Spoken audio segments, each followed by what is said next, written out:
শুটকিটা দিয়ে আমি 3 মিনিট সিদ্ধ করলাম। এখন আমার ডাল হয়ে গেছে। হ্যালো বন্ধুরা, অনিতা রান্নাঘরে তোমাদেরকে স্বাগতম। আমি আজকে নতুন রেসিপি নিয়ে ফিরে এসেছি। আমি আজকে বানাবো ইলিশ শুটকি দিয়ে কাঁঠালগুটি রেসিপি। আমি 500 গ্রাম কাঁঠালগুটি নিয়েছি, কেটে পরিষ্কার করে ধুয়ে 3 বার ধুয়ে নিয়েছি, কুচি কুচি করে কেটে রেখেছি। ইলিশ শুটকি একটা গোটা ধুয়ে নিয়েছি, পেঁয়াজ কুচি করে একটা গোটা রেখেছি, টমেটো কুচি একটা গোটা, কাঁচা লঙ্কা, কাশ্মীর গুঁড়া, লবণ, লাল মরিচের গুঁড়া, হলুদ, রসুন পেস্ট, পেঁয়াজ পেস্ট আর মিঠা তেল। আমি এখন গ্যাসটা জ্বালিয়ে দিলাম, প্রেসার কুকারটা বসিয়ে দিলাম। এখন আমি 1 মগ জল দিয়ে দিলাম। এখন আমি কাঁঠাল গুটিগুলি দিয়ে দিলাম। আমার কাঁঠাল গুটিটা বয়েল করতে 20 মিনিট লাগবে।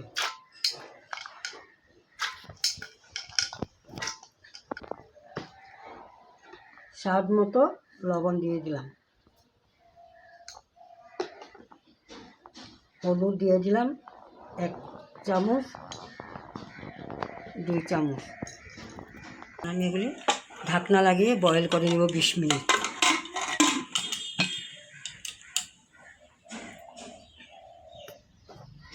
আমার কাঁঠাল গুটিটা 20 মিনিট হয়ে গেছে, খুলে দেখে নেব হয়েছে কিনা।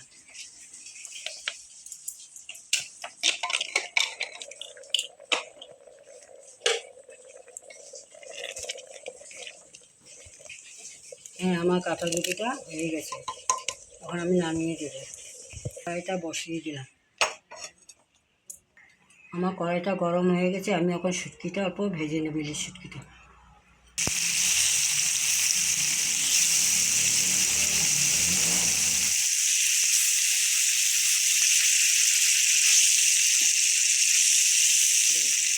আমার শুটকি ভাজা হয়ে গেছে, আমি এখন উঠিয়ে নেব।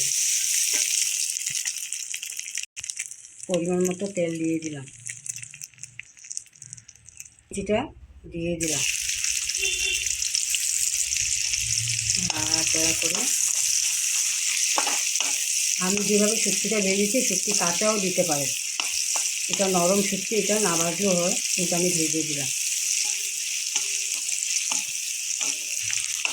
পেঁয়াজটা আমি এখন লাল লাল করে ভেজে নেব। আমি পেঁয়াজ পেস্টটা দিয়ে দিলাম, হলুদ গুঁড়া দিয়ে দিলাম, লাল মির্চি গুঁড়া দিয়ে দিলাম, কাঁচা লঙ্কা দিয়ে দিলাম, টমেটো দিয়ে দিলাম। আমি এখানে বয়েল করবার সময় লবণ দিয়ে দিচ্ছিলাম স্বাদ মতো, এখন অল্প লবণ দিয়ে দিচ্ছি। কাশ্মীরি মরিচের গুঁড়া দিয়ে দিয়েছি। আমার মশলা কষা হয়ে গেছে। এখন আমি কাঁঠাল গুটি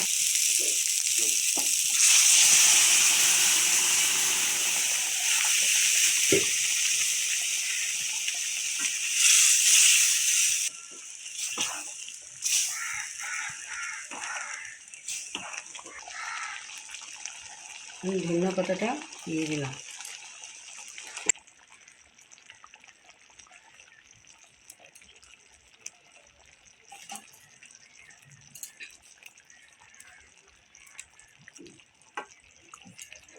ইলিশ শুটকি দিয়ে কাঁঠালগুটি রান্না হয়ে গেছে।